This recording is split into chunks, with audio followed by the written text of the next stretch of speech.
right, and good evening, race fans. My name is Jarrod, and I'm the director of the Monroe County Local History Room and Museum. It's right here in Sparta. If you've never been there before, our building looks like this. Our mission is to connect people to Monroe County history in a meaningful way. We do that through exhibits, we do that through our research library, and we do that through public programs just like this one. And I'm so glad that you chose to come out tonight. So this is our 50th anniversary of being the county's Archives and History Museum. And we're so thankful that we've been able to do this for 50 years. We're thankful for the people that started this back during the bicentennial. So this year, in 2026, we're celebrating our nation's 250th, and we're celebrating our own 50th. And part of that is doing programming that is new for us. And tonight, this is a program we've never covered before, and we're really excited to do it. So, just a little bit about how we got here tonight. So, at the History Room, we have a research library, and we have old newspapers that you can come in and look at. And a few years ago, a gentleman came in and asked if he could look at some old newspapers because he was interested in looking at some events related to races. He wanted to know the outcomes of the races that happened in the past, the 1960s and so on. And so I got him set up doing it and didn't think much of it. And then it wasn't more than maybe a year or so later that another guy came in and started doing that. And it's really neat that both of those men are here tonight. And it's because of both of them that we can do this program with you. And so I would like to introduce, before we get started, we have Mike Urshley up in front and his wife Barb. And just kind of wave your hands. That's right. Wonderful that we're going to be here. Because Mike said, Jarrod, I think a lot of people will be interested in this. And he wasn't wrong. And then I'd like to introduce the person that I'll be co-presenting with. And actually, he's the one with the knowledge. And his name is Greg Oliver. Greg? I'm really honored and proud to be here. This is Tomah-Sparta Speedway. I raced myself when I was a kid. It's where I started when it was 1981 at Wild Bills. So to do this and help preserve the history and keep it going, I'm very proud and very honored to be a part of it. And I'm glad to see all the folks here that are interested, and hopefully some will learn something and some will share some stories, and we'll have a very entertaining night. That's right. Thank you, Greg.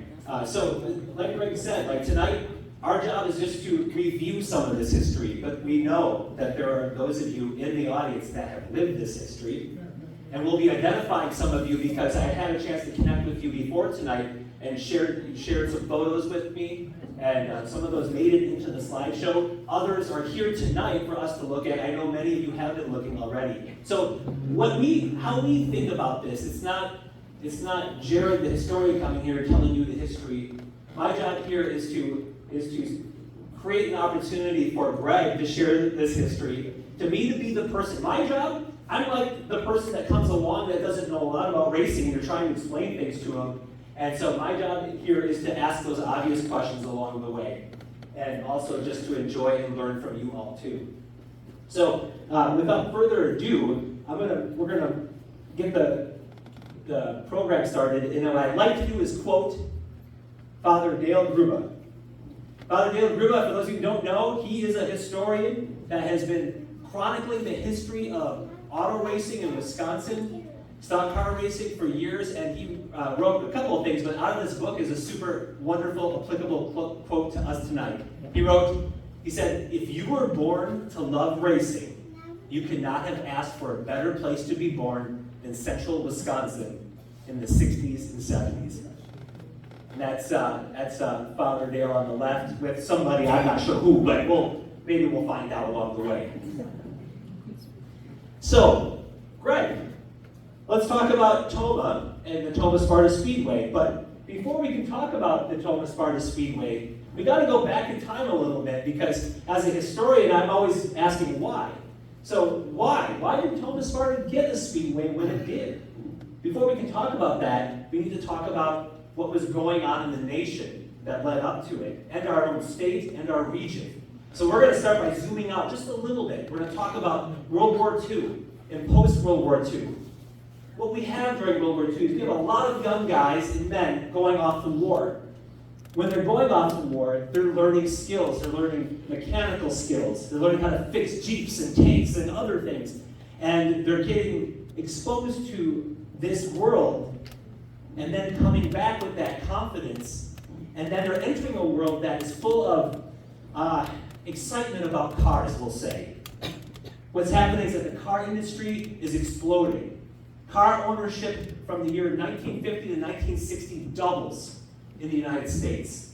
So people are buying cars and being exposed to car advertising. And at the same time, as people are buying new cars, in America, factories are producing cars, these old cars are ending up in junkyards like this, which we'll hear are the places where they're getting their cars as they're racing in those days. And then, tied into all of that is a new generation of young people. So it could be some of you. These are the baby boomers that are born, and they're now growing up in a world, in a nation that not only is car crazy, but they have a little bit more spare time, a little bit more spare money, and also there's this hot rod culture that's growing, isn't there? Where guys just want to tinker with cars and see who can get the fastest car. And then racing is happening all over in the world, and then the United States, Wisconsin, we're seeing it, and then locally. This is before Tomah has their own track. Greg, what do you want to add to that? Well, you're right, Jarrod. Back in this time period, and my dad's told me the stories, some of you have been around, the car culture of the 50s and 60s was pretty amazing. Guys were building their own stuff. You couldn't go to the parts store and buy it. You built it. You went to the junkyard and found the good stuff off a junk car, and that kind of led to, my car is faster than your car kind of deal, and you might have been down the back road somewhere, or, eventually racetracks were built, and we kind of had some rules and kind of got it under control. But this time period would have been pretty cool to be a car guy, because your imagination was your limit as far as what you could do and how fast you could go. So. All right. So, Tomah-Sparta Speedway. Not quite yet. Let's talk about where the people are being inspired. So what's happening, Greg? Greg, tell me a little bit about what's happening in the Wisconsin Rapids, central Wisconsin area. So back kind of when, I'll say, racing started to really grow and I don't have a reason for it, but the Wisconsin Rapids area seemed to be kind of a nucleus where a lot of the racers came from. Some of the first tracks, the paved tracks especially, were built up in that area. And it just kind of stretched out from there. So this would have been like up at Griffith Park Speedway, up in that area, up in Wisconsin Rapids. And guys, the Dick Trickles, those of us who were around Dick Trickle and Tom Raptor, myself, but they all came out of that era. Why that became the center, who only knows, but thankfully it did, because it spread across the western part of the state, and we ended up with what we have today.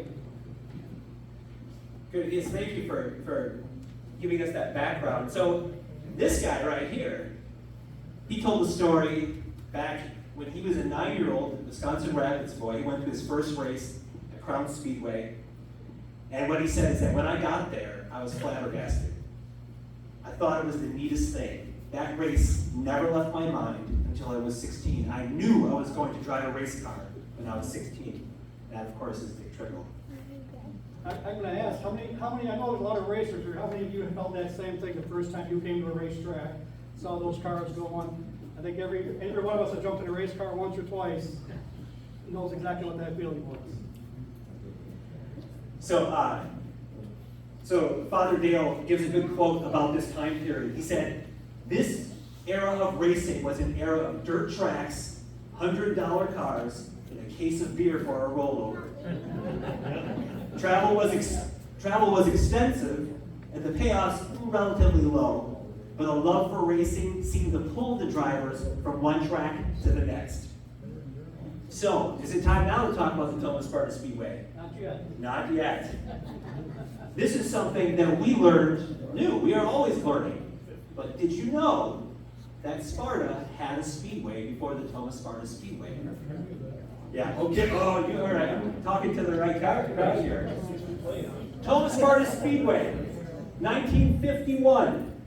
So this is the first ad that we could find, and this is where it was located. This is a 1957 aerial map that shows you where it's located. So, Greg, where did you say, where would we find this? So I believe that's about where Davey's Auto Repair is today. Yeah. To this side a little bit.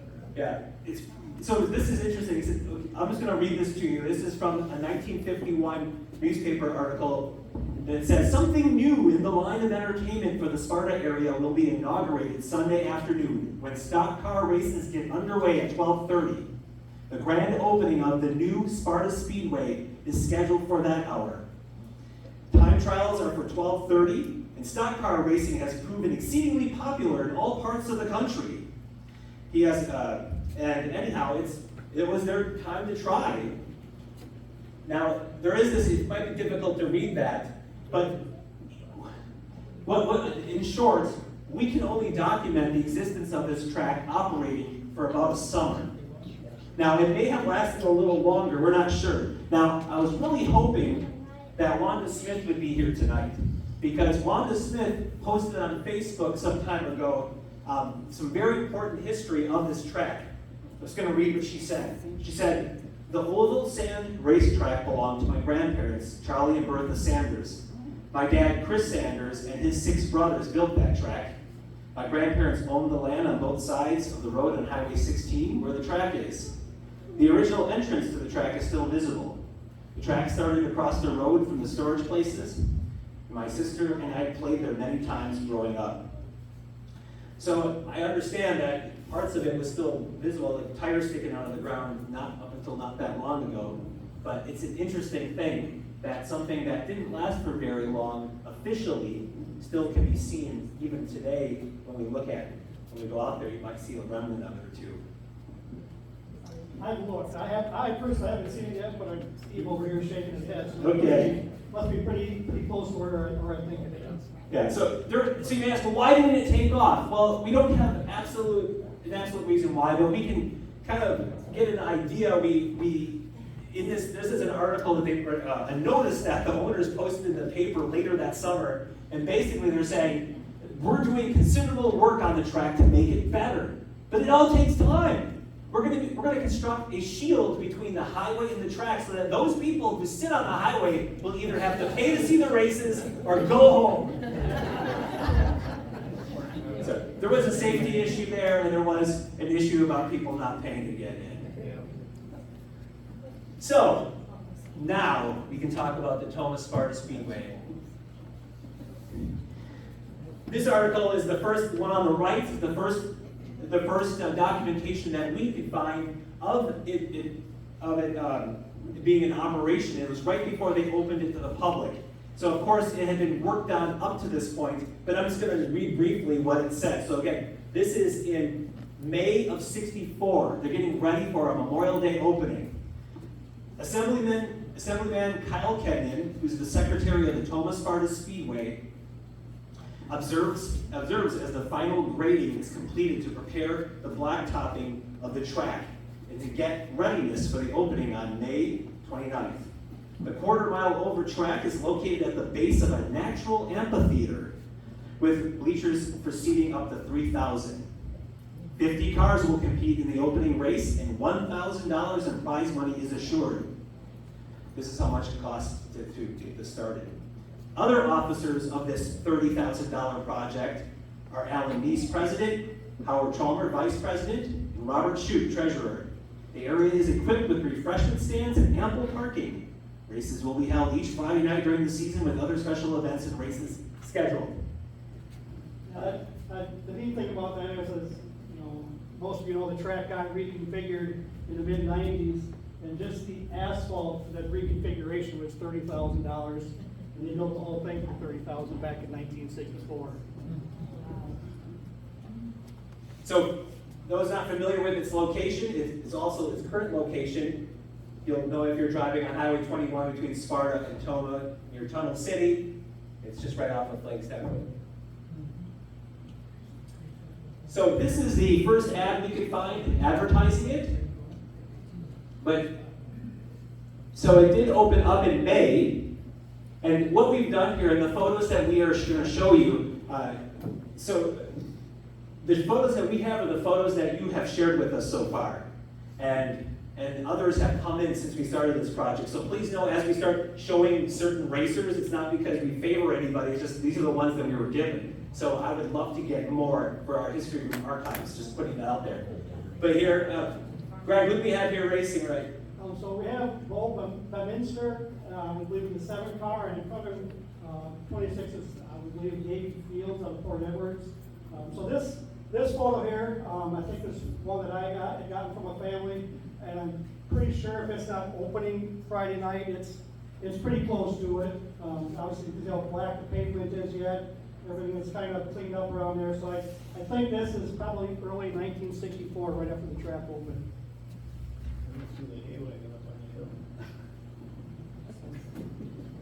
Okay, so Greg, talk a little bit about the circuit. As we read about we read in the newspaper about how these folks were racing and who did what, and they talk about other places they were racing. Can you tell us a little bit about that? So the stars that Jarrod put on here is kind of the circuit, if you will, for Central Wisconsin's Stock Car Association, which was called CWSA. So the farthest left of the Mississippi, that would be the old North Lacrosse Speedway. Just to the right of it is Tomah-Sparta Speedway. North would have been Black River Falls Speedway. Beneath it there, that would have been Wisconsin Dells Speedway. That would have been the original quarter mile yet before they redid it, made high bank third mile it is today. Up in the middle of the state there again, like we talked about earlier, is the Griffith Park Speedway. It's just south of Wisconsin Rapids. And the far north one would be State Park Speedway in Wausau, Wisconsin. And that was kind of the racing for the people that raced in Tomah-Sparta in the area. Those were the tracks that those guys frequented and raced on all summer long. So I'll quote, Marlin Walbeck was interviewed in 2004, and he talked a little about this circuit. He said, it was pretty rough, but you could race 6 to 7 times a week and make some good money. We'd run Tuesday through Saturday and twice on Sunday. We raced at Tomahawk, Wausau, Wisconsin Dells, Tomah, Adams Friendship, Black River Falls, Stratford, everywhere we could. And we worked on the car on Monday to get ready for the next week. So after a summer, they did do their grand opening finally in August, and I included this because it's kind of neat to see, this was their customer appreciation night and their official grand opening, and they are giving away seat cushions, 50 of them, $1 silver to the first 20 children, $5 silver to the first person through the gate, as well as 3 portable radios, apparently, unless that was to listen to while you were there, I don't know. But refreshments sold on premises.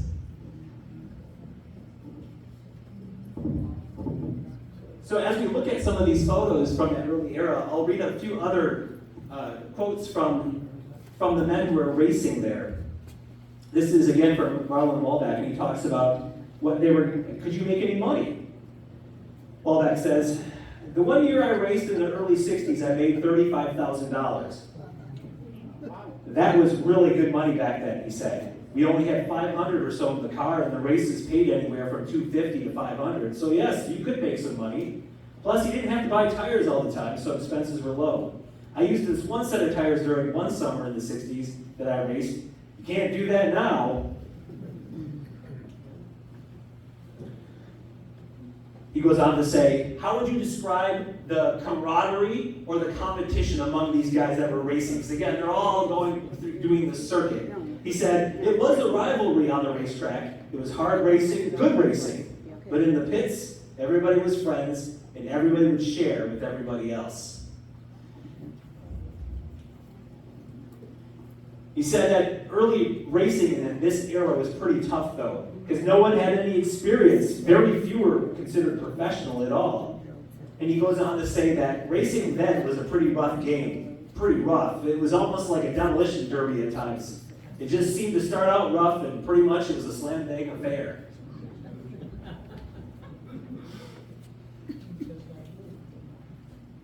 All right, so we're just putting up some of these cars and some of these early pictures. We're so grateful for them. These must have been 35 millimeter slide prints because they preserved so nicely. And these were all slides, and I took pictures of them off of my own screen at home because That was the only way I could do it, but yeah, I mean, they're awesome pictures, and, you know, so they're pictures off the screen and filtered out as well as they did. Could be what some of you sitting here right now, I don't know, these kids with the shaped heads. Oh, we know who that guy is. We'll learn more about him in just a little bit. So, another great photo that you've got. Anything you want to say about what we see here, Greg? So this is probably just a typical Friday night at Tomah with Marlin Walbeck, Marlin. I guess if I look like it's dark, it's probably feature time, and it was racing hard. A nice crowd up on the hill. Probably the beer stand lit up with a few people up there having a cold patch or a Schlitz maybe, but this was the epitome of racing in the late '60s at Tomah-Sparta Speedway. These guys were, you know, our heroes growing up for some of us. So, and some of you raced with these guys. I think it would have been an awesome era to be able to watch racing. I was born too late to actually watch this era, but I knew of these guys and saw them kind of later on in their careers. So, yeah, this would have been pretty cool to see live in person. Oh, so these are just some images of the racers of Walbeck up there. Talk a little bit more about where these came from, because we're very grateful to have them. So like Marlin Walbeck, I guess I think kind of just to this was kind of Dick Trickle before Dick Trickle became who he is. He was probably like one of the first guys in central Wisconsin, along with Dave Marcis, to really figure out racing, how to be fast, how to win. There's a lot of Marlin Walbeck stories out there of him winning races, kind of like Dick Trickle going other places and winning races and making a name for himself. So there's true pioneers that kind of laid the groundwork for the rest of us and through the years then. So this is a page that shows the payouts. This happened to be in 1968. And so this is really telling, though, of what you could get paid for a race or specific races. So what do you see up there, Greg? I see they were making pretty good money, because I know that when I was racing years later, it was still the same, it was probably about the same. So, yeah, I think like they said, they could make some good money back in the days. There was guys that were making a living racing 6-7 nights a week. Gas was 30 cents a gallon. And gas was cheaper, yes. Good. So there was so Dave Marcis was interviewed in 2004, and he talked a little bit about this era again. And we will see, well, at least what I observed, there seemed to be a progression as racing got more serious, things got more expensive. But in the beginning, he said, in the beginning we didn't know what the hell we were doing. We learned pretty fast that we built our own cars, we wrecked them, we hauled them, we did everything. So some of the resources that we have been using to research this topic come from the newspaper, they come from other printed materials, and two resources that have been so invaluable to us are, one is a column where we got the name of our program called Hey Race Fans, and then a program that was, when you were a paid customer at the track, you would get a program each week that was published by Sarah Protz. So Sarah Protz would not only, actually, let's go forward here. She would of course list the results and give you an idea of like who was winning and who won, what the standings were. But then she also did something that, looking back, just so grateful for this. She interviewed the racers themselves. So she would get down there and ask them questions, and maybe I should just stop for a moment. So who was this Sarah Protz? So she must have been, maybe she worked for the Lacrosse Tribune or for somebody like that. Like she was a legit reporter that was there, very serious. And well, actually, she was a 16-year-old at Tomah High School, but she was very interested in journalism and involved in journalism at her school. And her father, Don, was a racer, and she was the oldest of her family, Don Protz, and so she would go along with him, and she fell in love with racing. And so much that she wanted to start recording the information and then making that information available. And so there was the woman of one of the people who started the Speedway had been creating a program, and Sarah looked at it and said, you know, I have some experience doing this, laying out the yearbook and our own newspaper at the school. Can I take this over? And so she did. We're so glad that she did, because as you'll see, She was taking photographs, she was interviewing the guys, making notes about where they were from, how they did, and it just, for us today, looking back, these are some of the only photos we have of these guys. You know, as you can just see that they just got out of the race car, they're opening up that Pabst that she takes a picture of, and it's just really of the time. One other cool thing about Sarah, at that time, for those of you who've been around in that era, women weren't allowed in the pits. So this 16-year-old girl from Tomah High School is in the pits every Friday night interviewing these drivers, you know, being treated very well about it, but it was an era where women weren't even allowed to be in the pits, much less a 16-year-old girl. So it's pretty cool that she was able to do this and that Jarrod has recorded all. Right, and Greg, he did some excellent sleuthing, and he tracked down Sarah. So she's still alive, and he was able to get a hold of her, and I was able to connect with her yesterday. That's how, and spent 90 minutes on the phone with her, asking her all the questions that you want to ask. And thankfully, I did record it, and we'll preserve that in the history room. Unfortunately, she could not make it tonight, even if she had more time. She doesn't travel quite like that anymore. But she still had many fond memories, and one of them I'll share with you, that when I asked her, like, what is one of your most fond memories of being there? And she said, kind of like what Greg said. She said, I think my fondest memories is just being this snot-nosed teenage girl who got to know the race car drivers and their pit crew and the regulars at the races. She said, Jarrod, can you imagine? Like, those race car drivers, they would let me, the 16-year-old, stand beside them as they're looking under the hood, all serious, trying to figure out what's wrong, and they're looking at their engines, and I was just watching them. I know, she said, I did know when to stay out of their way when they were really angry at the situation, but most of all, they were really kind and accommodating. And she said that, you know, she would get out her camera or her notepad, and the guys would joke, like, oh, here's Sarah, who's she going to interview today? And she said, I think they kind of liked it. It made them feel special. And we're super glad that she did. Here's just some pages of them, and we do have these here tonight for you to look at and flip through. They're just super, a great exposure to that era of racing, and we get these photos of these racers and a little bit about who they are. Like I said, like Dick Trickle just opened up a Pabst right there, and probably right after a race. So not only do we have these publications at the history room now to document this history, we do have some photos. And again, it's because Greg and because Mike Urshley and now others like Steve Schulze, they've been so kind in sharing their collections with us so that we can start preserving these in one place. So these are just some of the ones that we have. Here's Doug's photo. He was from Tomah, of course. Another picture of his car. Sponsored by Conoco because he owned the station. We have some great photos of that too, thanks to Greg. You guys want to know where all the cool cars went? They made the race cars back in the day. That's why you can't find all the cool cars anymore. Here's Nelson Drake wine. Another Tomah, right? Yeah. Sponsored by Steel Rexall Drugs. You can set them on there.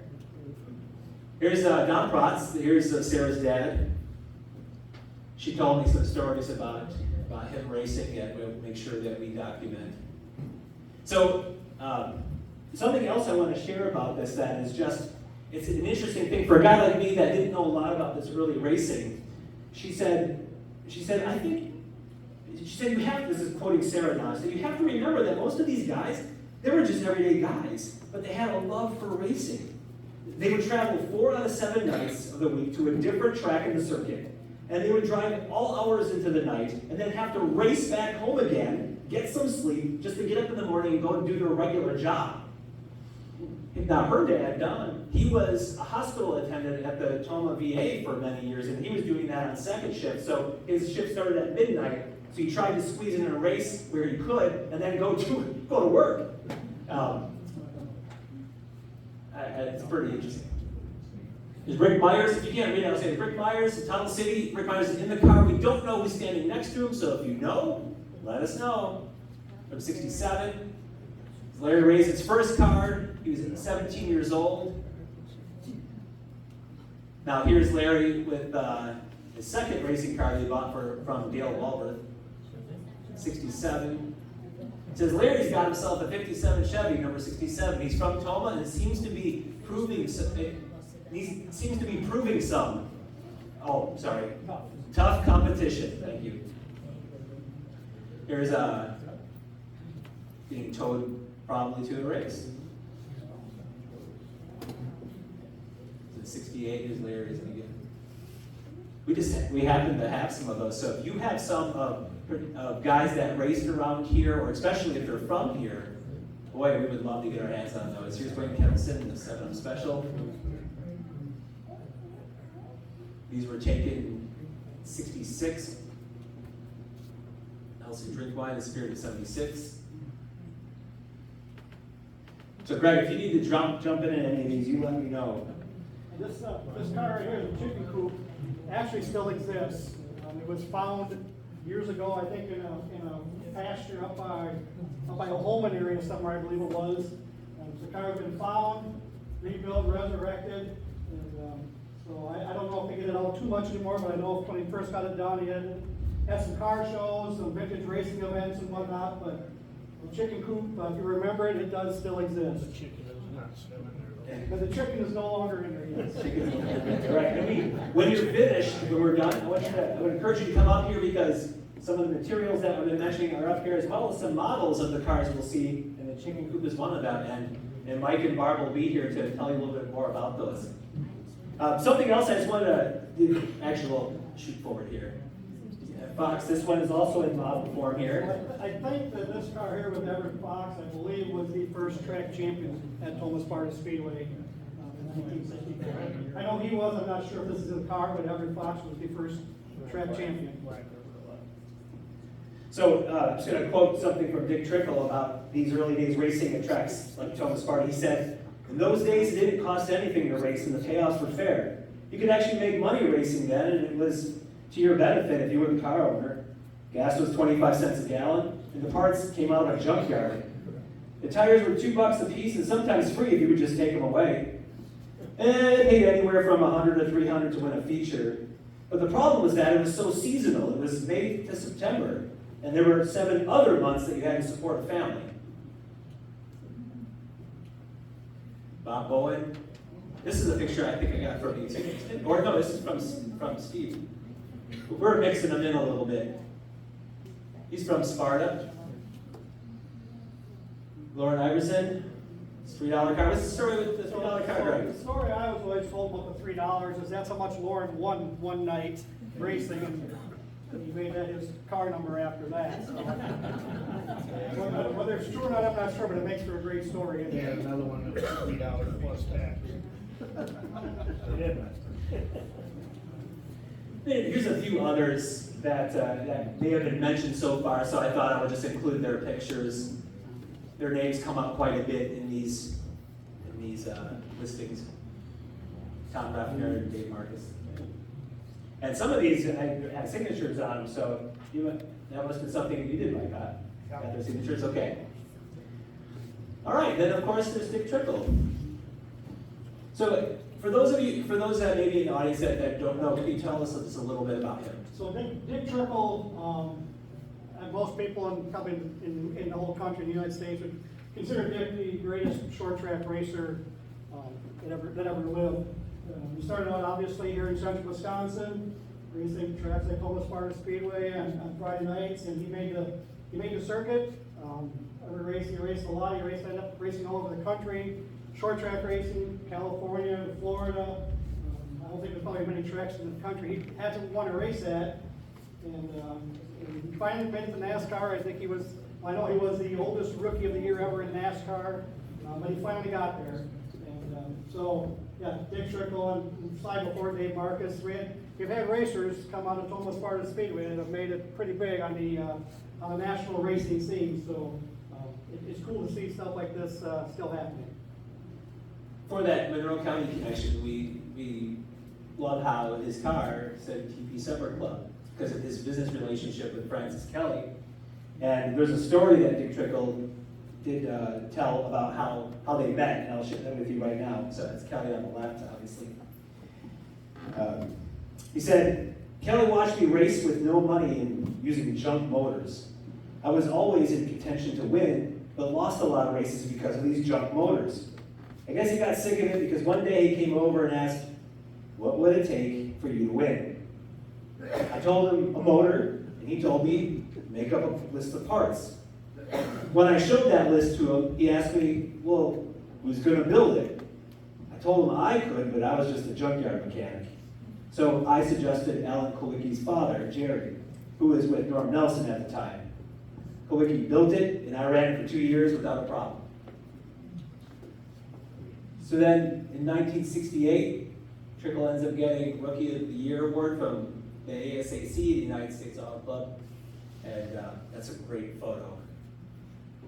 That's awesome, Dick, so, back in '68, he was already, running some national races, Rookie of the Year, so, you knew Dick or that era at the time, you knew he was destined for bigger and better things. I think it just took a lot longer than most people anticipated before he made it to the big time. So, I know we've been talking a lot about the racers, but there are other people who were involved in making this go. Of course, there were the owners, there were the sponsors, there were the crews, there were those who worked the concessions, and then we have the Speedway Queens, and I don't know, sometimes they're called the Trophy Girls as well, but it's just kind of fun that Sarah Potts also documented other folks who worked there and were involved. And these gals were from Tomah, Camp Douglas, surrounding area, and I don't know if any of them are here tonight, but it's just a lot of fun. There are more than just these girls, but just again, it's another part of how this speedway was just such a big influence on our area. And as Mike mentioned to me, brought up to me that I didn't consider, he said, Jarrod, you got to remember, like, if they're bringing in a few thousand people at a race, they're bringing them here to Tomah, or the Tomah area, all at one time for a race. And you have, what, one deputy directing traffic, you said? Maybe you can expand upon that. But so, Greg, what else happened during this era? What else was going on out there? Any racetrack needs to make more money than just what they can make on a race night. So they did some other things. They did the rodeo here. I think they did that 2 or 3 years. They did a rodeo, a horse show, the slide. They did some of the races in the winter one year, which I thought was pretty cool. And I think it's the photo that's there is one that I just happened to find. It's the only one, but the door of the vehicle is open. It says Tomah-Sparta Speedway races on Friday night. So I thought that was pretty cool to find that photo. So yeah, if anybody knows any more about that, I'd love to hear the story. We tried to track down a little bit more, so I couldn't come up with anything. So as Greg said, if you know personally what happened out there during this era, there was the Tomah Saddle Club Horse Show. That was in '71. And this is a precarious time when it comes to researching the history of the track. We don't know exactly when the last race was, but we have some ideas. Greg, you going to share a little bit? So the research that I've done, it kind of looks like 1969 was probably the last time that racing happened on a regular basis. There's a comment in some of the research I've done that another track took the Friday night because racing had stopped at Tomah-Sparta Speedway. And then the next year they changed classes. I think the late model went back to more of a strictly stock type car. I think that was kind of the end of the original, I'll say, golden era of Tomah-Sparta Speedway. There isn't any more that I or Jarrod had able to find beyond like 1969. So kind of think that's the end of it at this time. Right. And being someone who's removed personally from this story, I often ask questions that maybe a person who followed this wouldn't ask. And one of the questions that I asked Greg is that, can you speculate as to why did it shut down? We don't know for sure, but any idea why it could have? Well, I think, and some of us that have been around here a while, because there was all those stars on that map, and there was more stars than that in Wisconsin, the different racetracks. My dad used to tell me every town in the area, in the state seemed to have a racetrack at one time or another. Obviously Sparta had one for a year. So there was this kind of an explosion of racing and racetracks, and there's only so many race fans, only so many race cars, and guys, as they were kind of evolving from this junkyard, home built stuff, and they're starting to evolve to maybe more professional racing. Lacrosse now had a half mile, Madison had a half mile. Bigger, faster tracks were evolving, and I think that kind of the weakest ones kind of fell to the wayside, and kind of in this 79, 70, 71, 72 era, there were a lot of tracks that closed, and I think it was basically just, there was too many, it couldn't all be supported, and it just kind of shrunk down to a number that would work for that era, and Tomah-Sparta, unfortunately, sat dormant for a number of years then. There was a lot of dirt tracks over there that time too. It wasn't just the asphalt track. So this, if I had a slide of weeds growing up through pavement, through asphalt, I would have that up here because there's several years where the track wasn't really used for anything that we can document. But that all changed then in 1981. Yeah, so 1981, Bill Whitcraft bought the track, Wild Bill as he was called back then, and once Bill was into motocross, motorcycle racing, so hence the trail part of track and trail, that was what I think Bill was mostly interested in, was that part of it. And he had some friends and buddies that were into the stock car racing, and kind of persuaded him into reopening the racetrack itself, and that's where I personally got my start, along with Steve right here. We raced next to each other, I think, on the first day we raced. And but my story with Tomah is Dave, a kid in town, he had a race car, or at least I thought, I didn't know it was a race car. I saw it on the trailer, went down and talked a little bit, and it was a demolition derby car. And he asked me, I said, well, where are you racing this? And he goes, up at Tomah. I didn't even know there was a racetrack in Tomah at that time. So I went home and I told my dad, I said, hey Dad, Kurt's got a race car, he's racing in Tomah. I said, where's that at? He goes, well, haven't you ever been there? I said, Dad, I'm 16. If you haven't taken me, I haven't been there yet. But I think we went up there the next week, and about 2 weeks later, we had a race car. We were racing them at Tomah-Sparta. Is that one of your pictures? You laid ahead of it. Where's one? Yep. Is that Steve Schultz right there? Okay, so Steve, I'm going to give you an opportunity to flip through a bunch of the pictures that you gave me. So I had time to scan them in here. It's so cool. So let me just, if I could, I'll give you a little quote from Bill himself. He was interviewed in the Lacrosse Tribune in 1983, so now he's looking back at 2 years, okay? This is what he said. This is what the Alex Britton said. So Bill leased the quarter-mile asphalt track, which had been idle since '68, which may or may not be accurate. His plan was to make a track suitable for go-kart racing and to use some of the land for a motocross course. But that didn't work. But Whitcraft did not give up. He decided to reopen the track for auto racing. He was called the youngest track promoter around. He had no experience in track promoting, and the only racing he ever did was on snowmobiles. People thought he was crazy, and that's why he started to get called Wild Bill. Now, those claims may have been validated when he held his first race on Sunday, June 28, 1981, with 11 cars and 300 people in attendance. Now, here's Bill. At that point, I didn't know where we'd go. I felt I was taking a gamble, but I also felt that interest would grow if they came back. Well, 12 weeks later, here's the motocross. 12 weeks later, the figures increased from 11 cars to 121 cars, and from 300 fans to 2,700 fans. People are not calling him crazy anymore. There he is. But the sign at the entrance still proclaims it as Wild Bill's Track and Trail.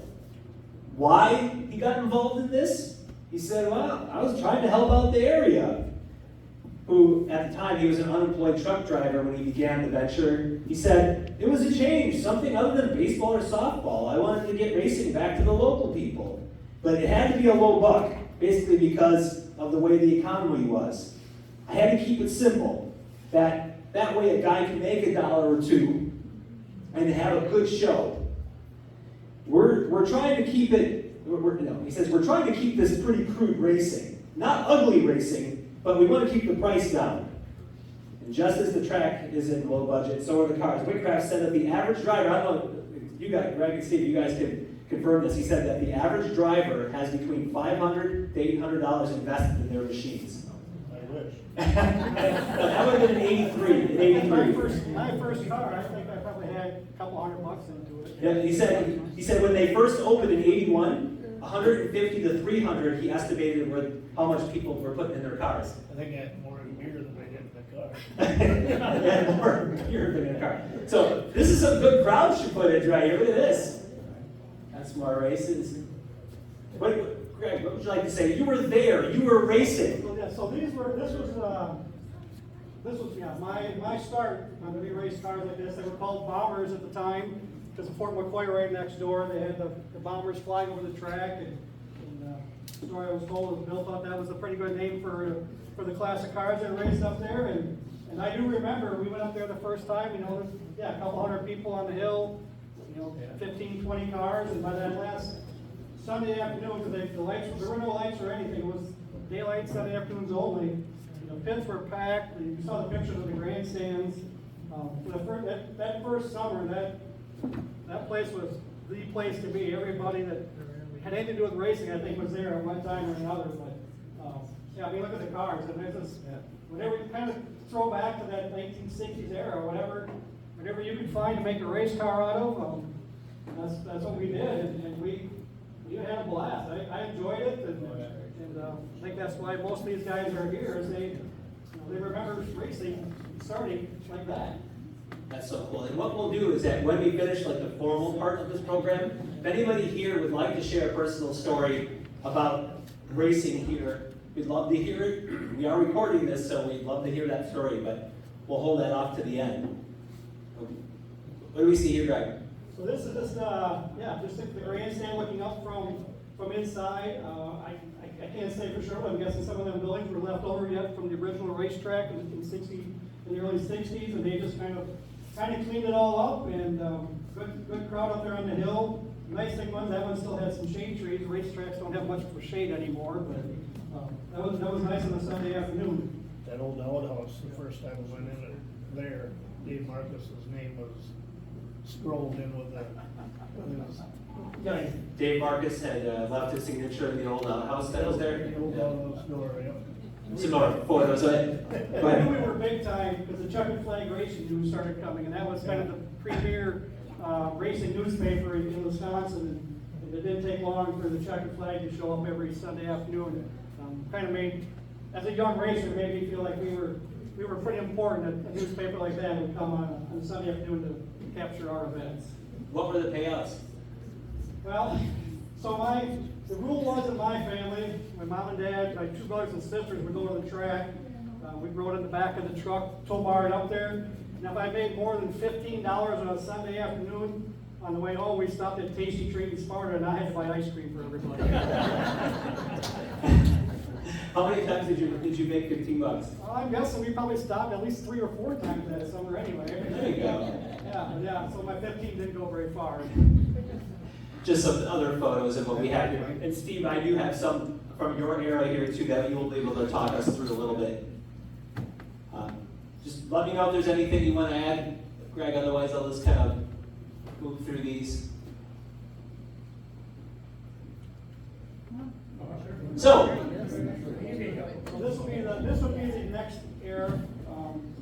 Larry True, the guy in the white, and Steve right there. He must have cheated to get that victory. So this would be the next era. Larry True bought the track and kind of took it again another level. Continued on with what Wild Bill had built. And I know personally, I had moved on. I was racing at lacrosse in Wisconsin Dells.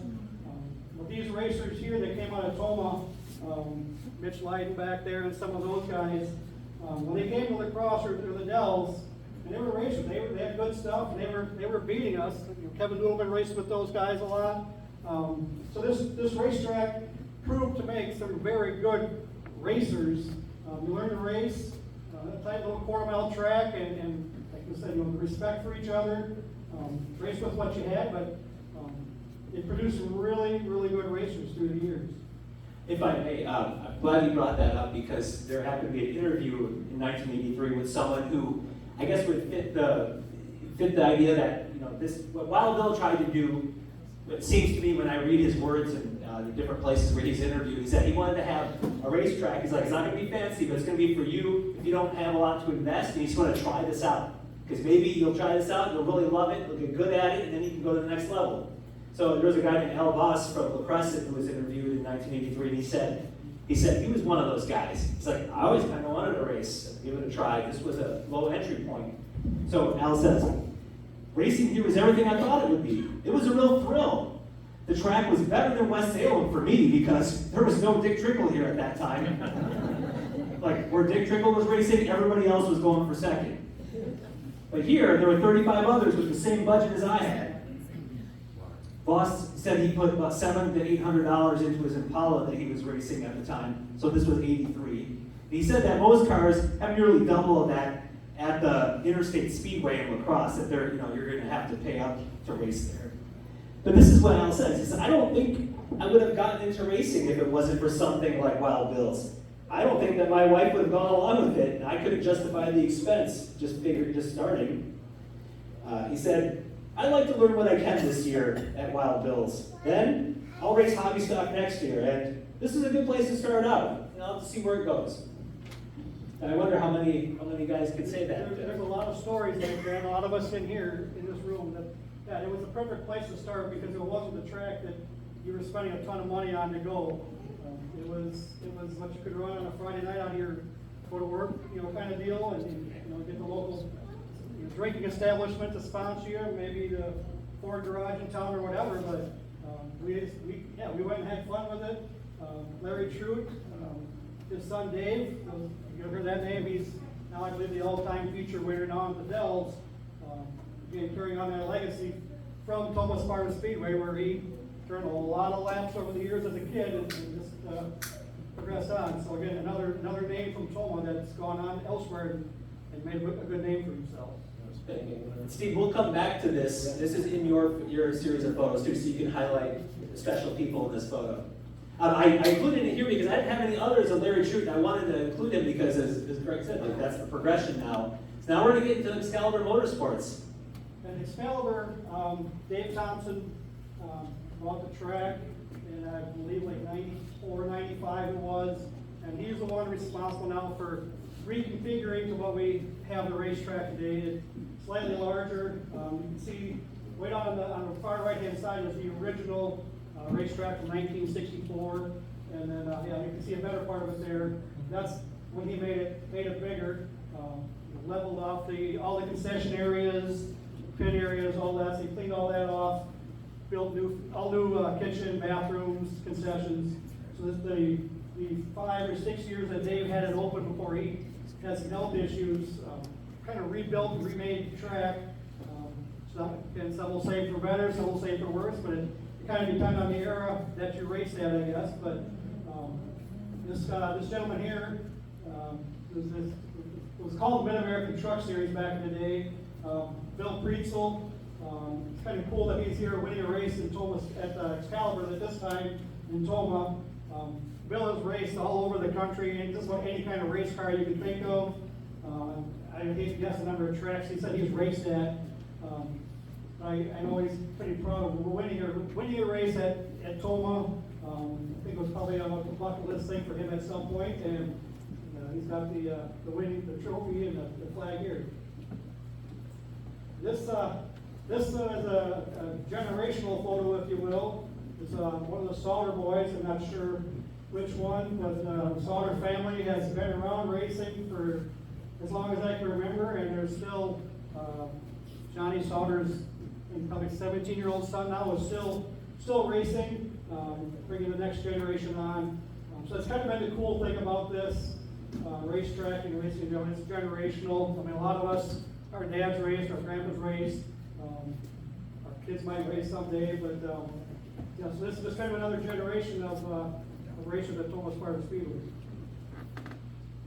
The pit area, so this, Steve and I used to race back in the day. This was a big old hill right here. Dave cleaned all that, leveled it off, made a pretty nice pit area for the racers back there. You can see the haulers have gotten a lot nicer than some of those first ones we saw back in the day. We're going to flat bed and the trailer behind it. We probably got a little smarter in how we haul down the road now, but just the next generation as racing progressed, and again, kind of where we are today. And we're 30 years after it first opened. Right. That's where we are now. Yep. Yeah, and this, I'm not sure, I think that the 97 car, it might be Pete Kemp, I think, but the racer was Dick Trickle, Dave Thompson. I'm not sure, one of the car dealerships in Tomah helped out, but they paid Dick some good money to come up a couple of times during the summer, a couple of different summers, and I went up one night and the track was absolutely packed, just to see Dick Trickle kind of come home and race on a Friday night at then now Excalibur Speedway, but Tomah-Sparta Speedway to a lot of us still.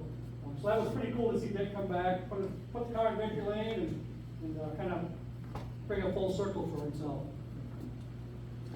All right, is this a typo? No, so that would be the when the track reopened. So as I said, Dave Thompson had some health issues, and I think it was 2001. After that, the track had closed. Dave had health issues, and the track just kind of sat idle. About 2011, I think it was, David approached me about helping him get the track open again, get it running. I think he knew the end was near for himself. He wanted to get the track sold so his family wouldn't have to deal with the racetrack. And unfortunately for him, his health just got worse again, and we never did get it open. And when they finally did, 2013, Mike England bought the track. And they opened it for, I think that 1 year, I think it was, it's Veterans Raceway. Had some grand plans to do nice memorials for the veterans. Unfortunately, again, he had health issues, passed away. The track reverted back to Dave's widow, and then she talked to a couple of guys, Steve Jorgensen and Chuck Hausman, into helping her keep the place going. And it was open, let's race, keep it going. And so they called it Tomah-Sparta Raceway. Partially because Tomah-Sparta Speedway.com, modern era, was taken, so they couldn't do this. So they keep their branding the same. They called it Raceway, and so Tomah-Sparta Raceway, they kind of got it up and actually running on a consistent basis. Started the next era, the hobby stocks, the 4-cylinder type cars, and just finally got the track going until I came along.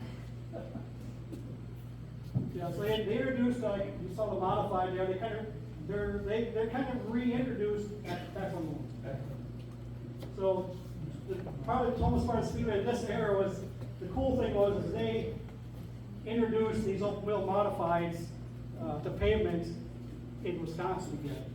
I know they're now, if you go to the race now at the Dells, they're there. They got a big class, but it wouldn't have happened if Chuck and Steve went to have this, let somebody talk them into running modifieds, and they did it for a number of years and got it going.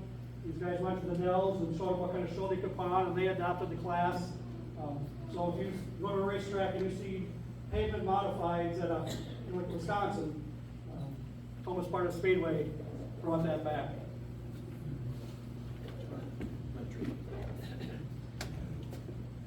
Okay, so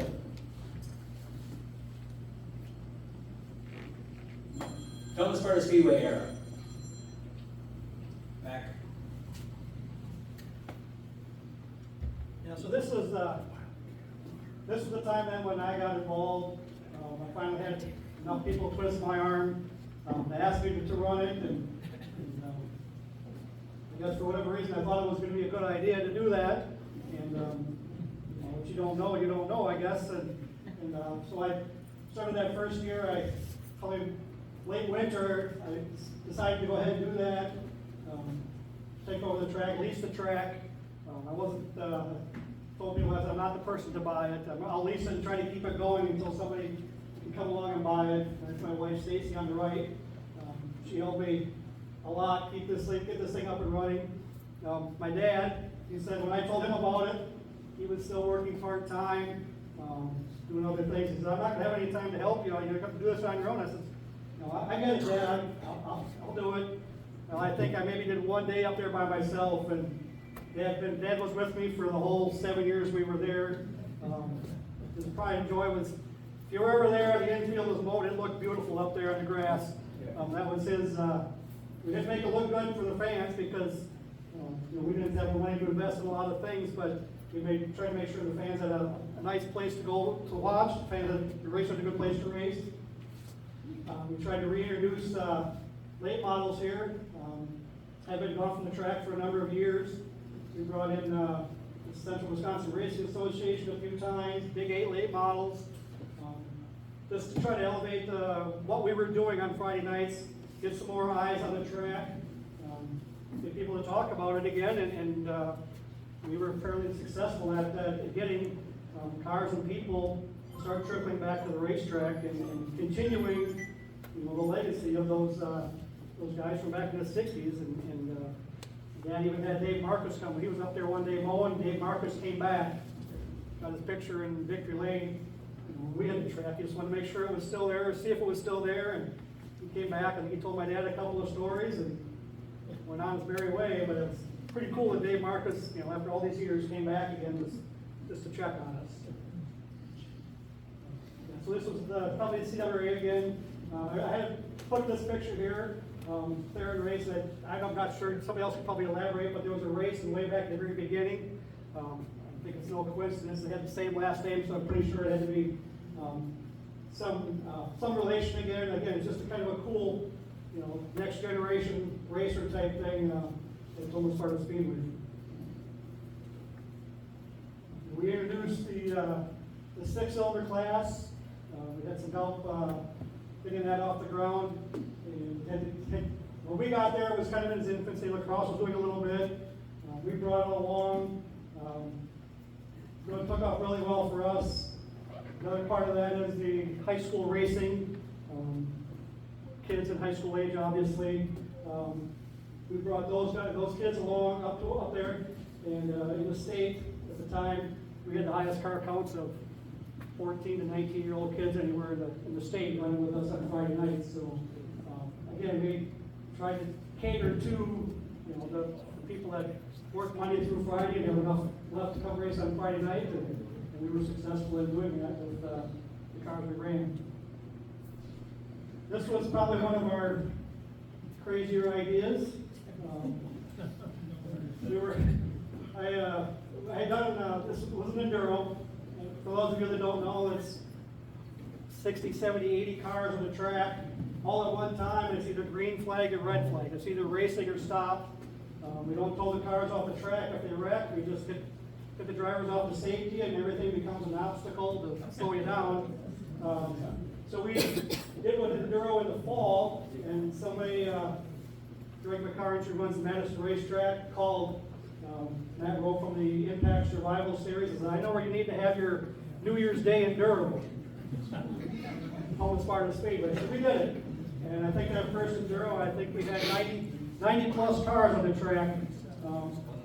10 and 12 degree weather and snow.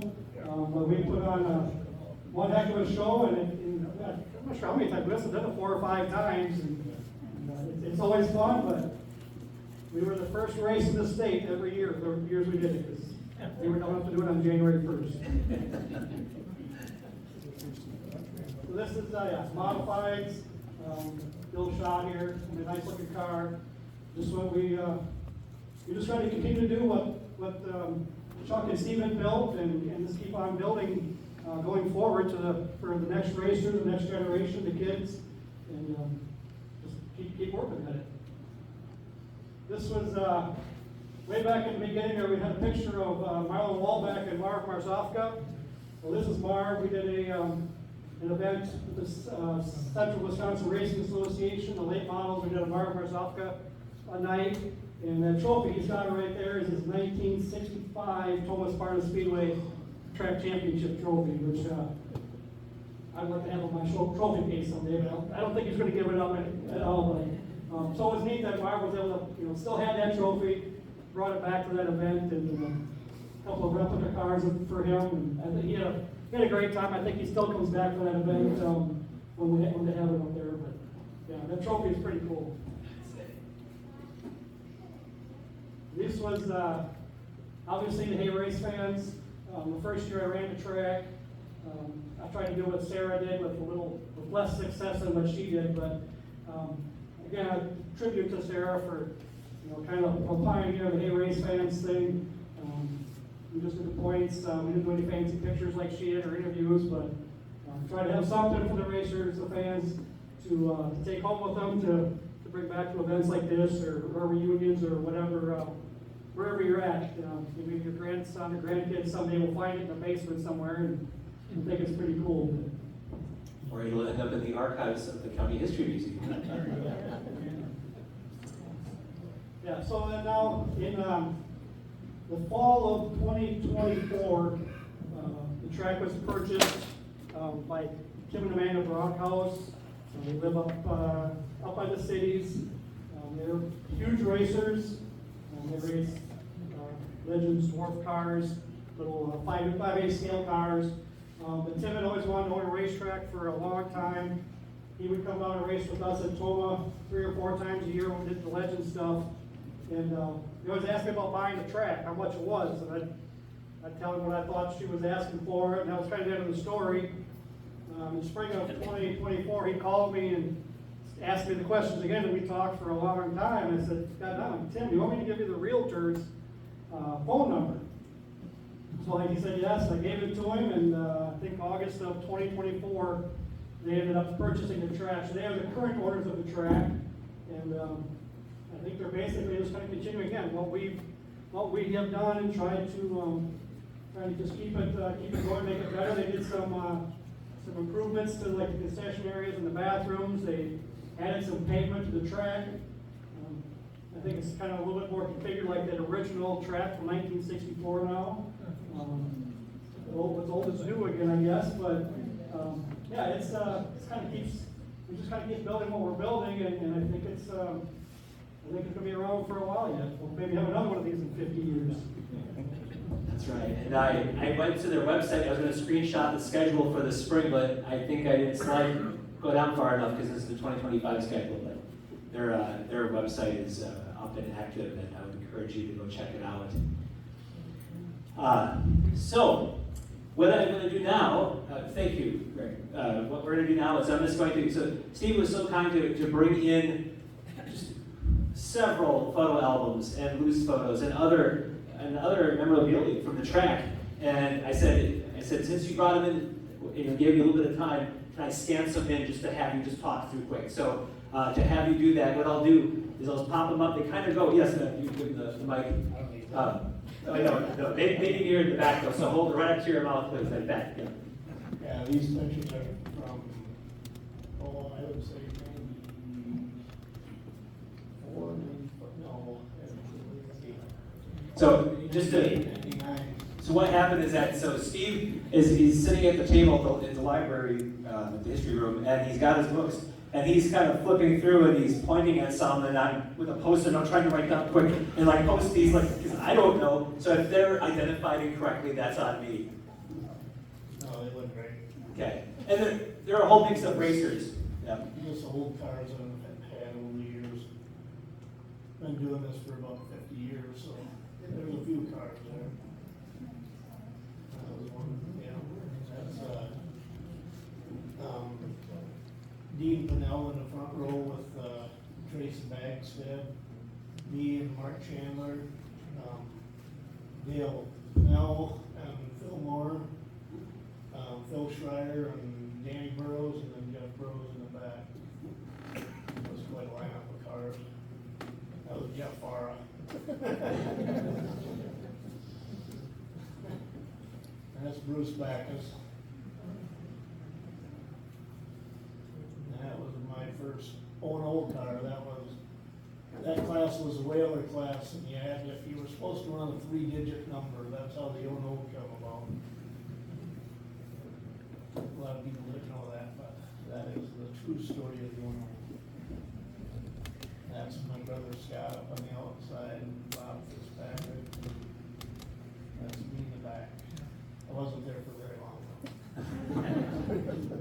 I told you. Yeah, that had to be 93 or 92.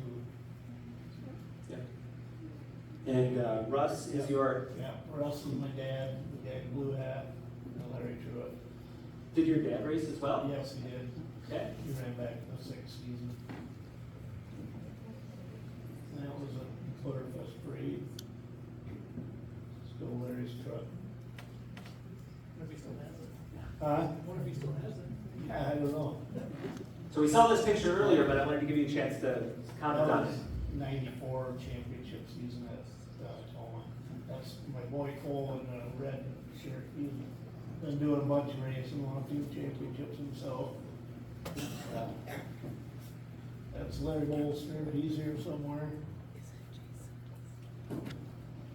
They used to say we cheated back then, but I don't believe them.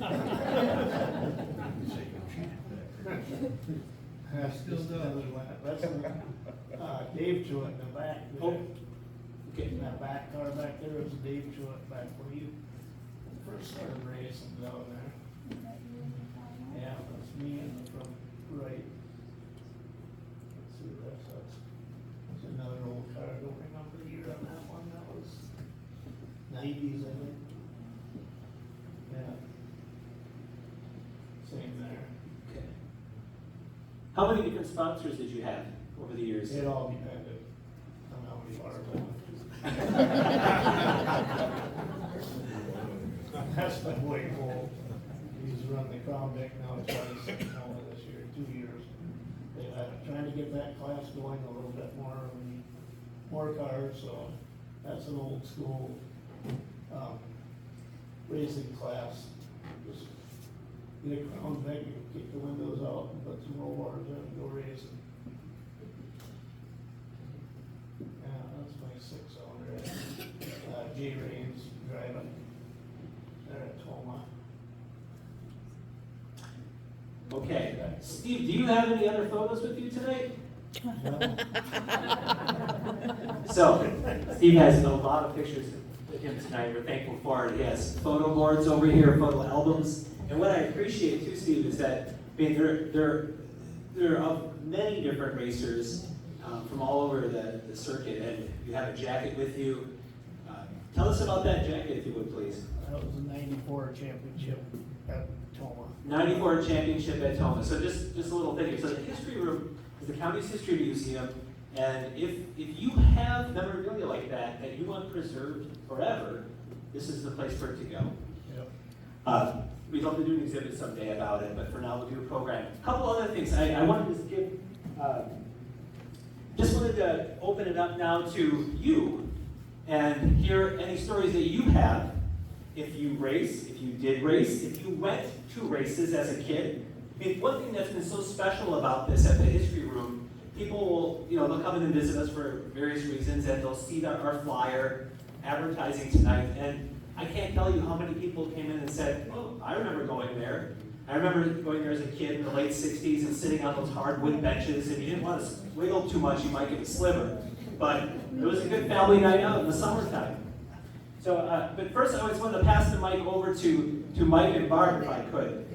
Mike and Barb Urshely, again, Mike and Barb, if they're from the Tomah area, and if you were here 2 years ago, almost to the night, we did a program on the history of the Tomah Frog Shops, Milwaukee Road, and that program was wonderful because it was a history of it, but also a reunion in many ways, and that happened because one day this guy named Mike Urshely came in my office and said, Jarrod, I got some stuff maybe you don't care about, I'm not sure, but I just want to show you it. And there were photos of the guys who worked the Milwaukee Road Railroad. And wouldn't you know it, some of those last names of the guys working there, some of the last names of the guys racing here. It's an interesting connection. But anyhow, so we ended up doing a program. So then, not much longer after that, Mike and Barb Urshely come in with some photos and some other memorabilia. And he said, Jarrod, I just wanted to show you something. I don't know if you're interested in this at all, but and it's a scrapbook with little scraps of paper with all these handwritten signatures of these guys who were racing at Tomah-Sparta Speedway back in the 60s, during that golden era. And that got us started talking about racing and what it meant to a young guy from Tomah going to these races and seeing these guys down racing. And so, Mike or Barb, anything that you'd like to share about what we saw, any memories, or what you'll always remember about your time at the Speedway? Here, you got to speak into the mic though, because the people in the back need to hear. Hold it right through on. Okay. Well, I can say that I first met my husband at the Tomah-Sparta Speedway. But it was years. I mean, I was maybe 9. You were 10. The cars that are up there were made by my brother Ray Schessler. And he was at the track a lot, and he was best friends with Larry Stewart. Mike, tell me about that kid from Tomah that went to the races and went up to these guys and got them to sign the slips of paper. My father purchased a farm about 40 miles west of it. So if I worked for him all week, and when I could run a farm, he'd take the races up, right? Well, that turned into quite a habit. And then from there, in the evening during the week, we'd go down to Dean Pierce's garage and work on Dean Pierce's car. And right next door to that was Rick Myers' car. And the next garage over was Don Witt, Steve Witt. They had cars. I mean, Powell City was a kind of a stock car town. But as you're young, you get to kind of pick out a driver that you like. And mine was Marlin Walbeck. And he was very clear, he was number one. Well, then Dick Trickle come along, kind of took some wind off his sails. But after 12 years when I did my research on him, I found out Marlin Walbeck was the oldest driver. He was 10 years older than the younger ones that were coming up. So he had experience in setting up a car and stuff. But it just enthralled me to go there on a Friday night and watch the people, and they were yelling and screaming for their favorite drivers. But the brother-in-laws, the cousins, the uncles, that race for one another, that was the most exciting. Mr. Protz won the most six-packs for the roll first, as far as I remember. But no, it's just a real neat piece of history to see what guys worked on. If anybody pulled a well, somebody got hold of that pipe because that made good roll barking. You couldn't just go by, but you scrounged around, picked up anything you could find. My dad worked at the frog shop. Well, they found out he could cut out a rim, widen it out, and then weld in a new insert in the center. So they weren't balanced or nothing perfect, but they sure weren't gonna break. But his health and welding, he got a lot of attention. Here you go, Jarrod. Thank you. All right, who would like to share? Or share a memory, or I know you guys are really humble racers here. Just tell us a little about, yeah. Okay, great. Well, I only raced there for 2 years.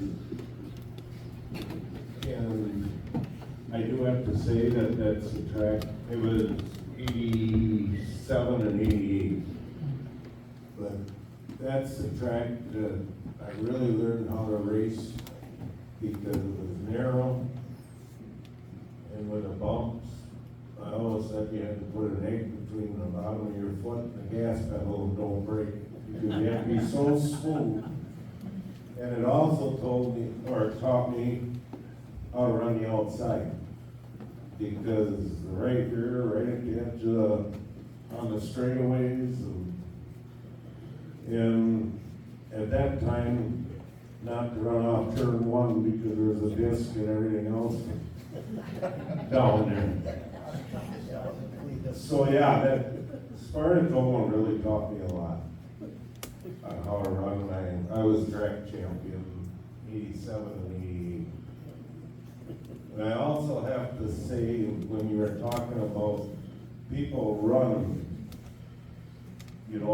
5-6 nights a week, and everybody would help if there was a problem, but everybody had respect because they had to race the next night. They didn't want to be fixing their cars.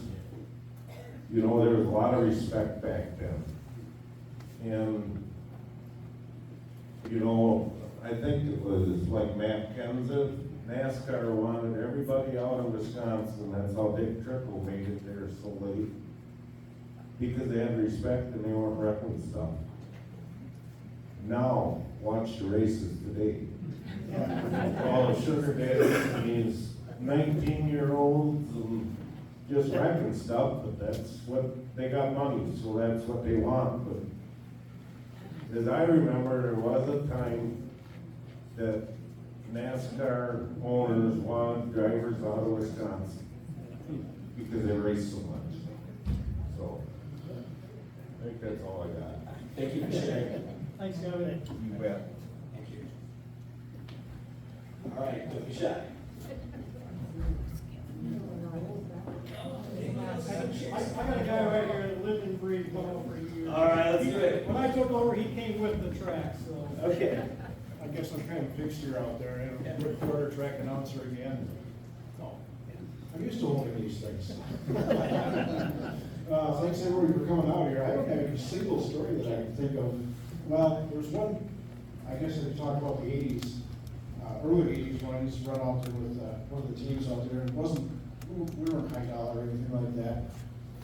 We drove the 4-cylinder cars out there, as they were called mini stocks back then, Pintos, Mustang 2s, cars like that.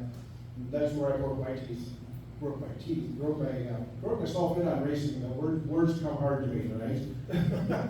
But yeah, the old number 7 Pinto, yeah, that was me out there. Usually in last place. The only time I saw Victor Lee was I went down to the broom to clean up the mess. So, one of my funniest memories out there was from that time period. I was running a V8 car out there. I won't use his name due to embarrassing circumstances, but he was racing, and we didn't have the walls around the track at that time. And he was running, I don't remember even what lap it was, but it was in the feature. He went off turn 3 and disappeared completely, and we seen the top of a tree shake out there, and we seen the back of his car come up in the air. The guy pulled the whole front end of his car, pushed the engine up right alongside where he was sitting.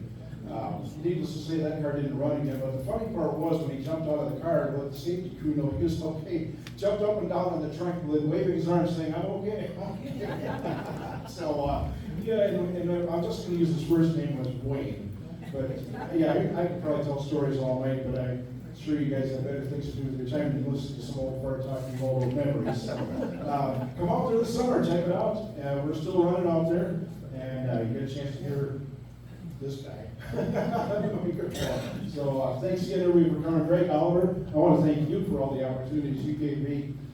He's the one who put me full-time on the bike out there a few years ago. And last summer, I took a little bit of a hiatus, but toward the end of the season, I said, yeah, we need you back on the bike.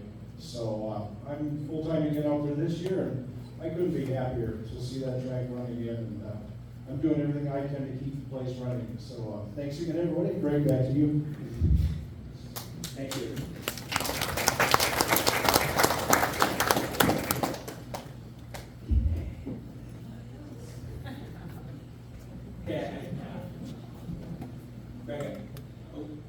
Okay, go ahead. Okay, folks, my name is Paul Reichert. I'd be a current PR person at Tomah-Sparta Speedway.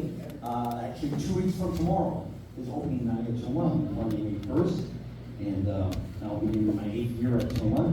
And it's been a lot of fun. I'm also a PR person at Cross Speedway out there. It's been a lot of fun. It's a unique racetrack. This is where grassroots racing really has taken form over the 60 plus years the track's been around. My memory actually happens to be more of a recent one. Before I became the PR person, I was helping out opening day 2018 at Tomah. And some of these, during the feature race, somebody, a car part of one of the cars, I can't remember which division it was, came off the car, and it was still smoldering a little bit of a fire, and went over the back straight wall near the scoreboard, and was starting a little grass fire. And Bill Scott, who was racing, I believe, in the hobby stock class at that time, saw it, and he ran, and there was a yellow flag, I think it was probably that was there or something else that happened. And he ran over the wall and took off the top of his racing suit and just started beating that thing and just trying to put a fire out as best he could.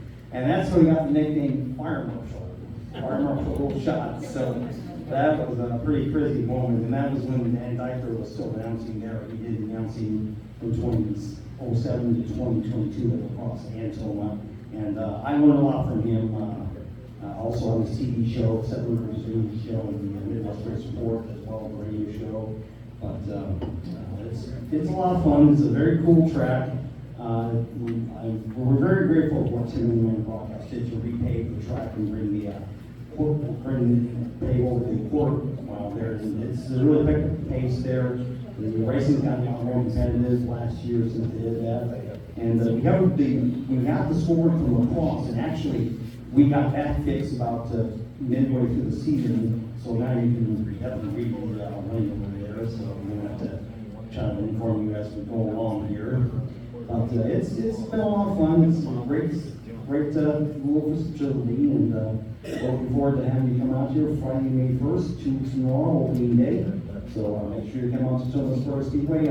Be sure to like the Facebook page. We have a Facebook page for competitors as well. We have to get permission there. We also have a Tomah-Sparta Speedway Memories Facebook page too, so be sure to check that out. We are still trying to get the website updated here, so we're working on that. So we have some things to try out. Definitely check out the Tomah-Sparta Speedway and check them out on Facebook as well. Thank you. Yes, Mike. Please say your name and go for it. My name is Chris Lighton, and I started racing in Tomah-Sparta in 1984. And the reason being wasn't want to be a race car driver, but I went out there and watched the guys I knew, and one of them was Dave Silver, who won Liberty race and had Boeing put on it, and I thought, hey, I can beat that guy. My first year didn't work out so well. I pretty much stunk. Almost gave it up. But with the encouragement of getting some other friends, I got a little faster and made my way into the feature and got stomped pretty bad then too. And I thought, well, this is either gonna happen or it isn't. So eventually we built a brand new car. And became very competitive, won a few features, and got mixed up with the guys, you know. And it's kind of funny because once you started winning, they didn't shoot so many secrets anymore. But still a great bunch of guys. I mean, we raced against the same group for probably about 7-8 years, and I think 86, I think I was second in points, 87 second in points, 88 Dick Trickle won the championship, I was second in points. Took the year out in 89 and contemplated going sportsman racing at that time, which was like the limited plate models now. And it wasn't going to pan out, so I went back and I bought a car from Denny Silver and won the championship in 1991. I thought, well, that's great, I'm going to move on to the Dells now. I'm big stuff. Well, kind of went down there and relived the experience of getting stomped on again. So we picked that game up and got a little better and actually managed to win 3 championships out the Dells. So I thought, you know what, I'll come back to Tomah as a senior citizen and give it a try, and all I managed to do is wreck my stuff, so.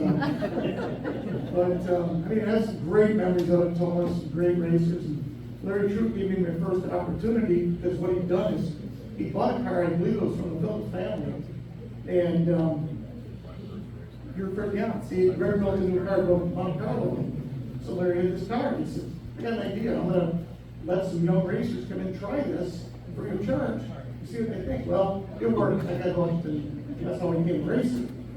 So Larry couldn't do what he was doing. He was a salesman, and anybody that knew him knew he was a salesman. He probably saw high school, he was on a 30-foot game. But there's been a lot of changes in the track, and I hope to see it keep going. And I mean, it's a lot of great friendships over the years. Not everybody that raced against is with us today anymore. That's kind of sad. But their memories will still remain, and our friendships keep going.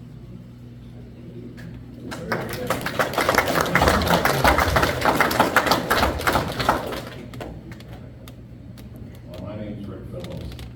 I raced from, I believe, 81 till 89 at the Tomah-Sparta Speedway. I was 88 track champ, as Nick said. I remember a couple times I got put in the dirt bank one night, and Mitch was the first guy that came to my door before the dust even cleared. Mitch was already yelling at me. All right. No, it was a stupid mistake on my part. I tried to go 3 wide and it didn't quite work out. And I just remember times with Kevin Noodleman's crew, sitting talking and stuff. Well, maybe, just good memories from back then. That's about all for now. Thank you.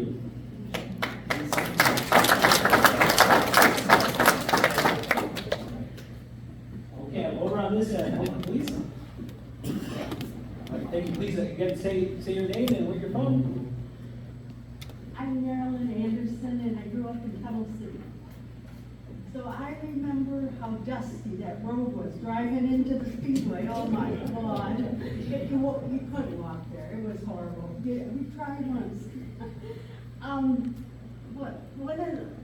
My best friend and I had a girl, we're young girls, we had a fight. I was for Everett Park, she was for Walbeck. And it was my first fist fight. And I remember the night Dave Louis broke his neck. That was real memorable. And one thing that surprised me tonight, many years later, I married a driver, Ken Anderson, that raced at Tomah-Sparta, and his brother Porky. And Porky's wife was up on the screen as one of those queens, and I never knew that. She said, go, go, go, Jeanette. And I'm like, wait till I tell her this. Thank you. Okay, go ahead. I'm a rooster. Our car was the car to beat back in 1988. The car was built by Paul Januszewski and David Bird. It was a Ford. Everybody else raced Chevrolets. We filled the roof of that car with trophies that summer, and that's how good that car was running. There's only one guy on that track that scared me. And we go around the corner, I look in the mirror, and I see a white hood. Oh no. What car number is that? Car number 12, Mitch Light. He was scared me. Between me and Mitch, I think we put on a really good show.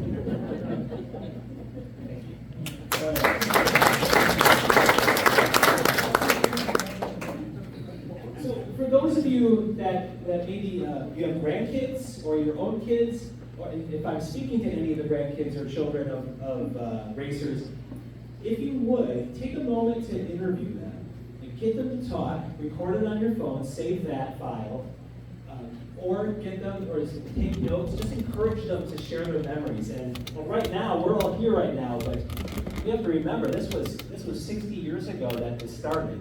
And time does pass, and we are thankful that we have what we have from 60 years ago, so let's make sure that 60 years from now, that your stories are saved, because we want them to remember all the history.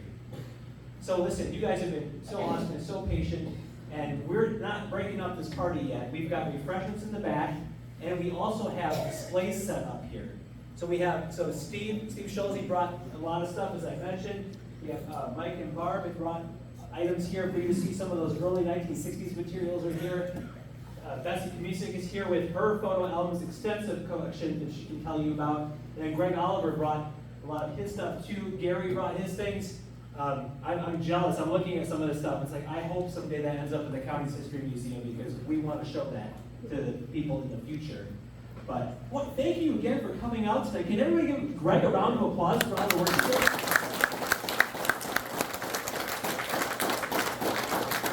He's a very patient man when working with somebody like me.